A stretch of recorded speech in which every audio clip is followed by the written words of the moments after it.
scrutin sous tension en Géorgie. Plus de 3,5 millions d'électeurs sont appelés aux urnes pour les législatives.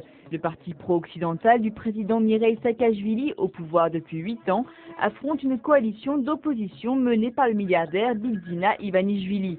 Au cœur de cette campagne très agressive, la pauvreté et le chômage, mais aussi un scandale de torture dans les prisons géorgiennes qui place le parti au pouvoir dans une situation très délicate. Le procès en appel des Pussy Riot repoussé au 10 octobre. Les 3 jeunes femmes du groupe punk russe devaient être fixées sur leur sort aujourd'hui, mais l'une d'elles a demandé un renvoi du jugement. En août dernier, elles avaient été condamnées à 2 ans de camp pour hooliganisme et incitation à la haine religieuse après avoir chanté une prière anti-Poutine dans une cathédrale de Moscou.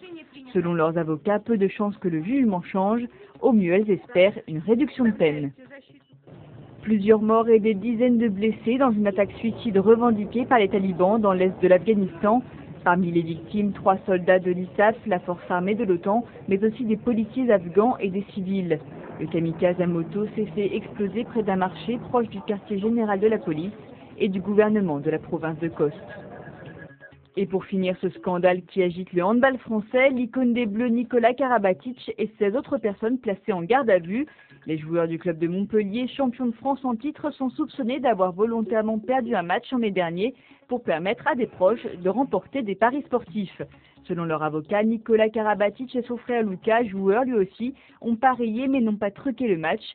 Si c'était le cas, il s'agirait d'un délit sportif et non pénal, avec à la clé amende et suspension, mais pas de prison.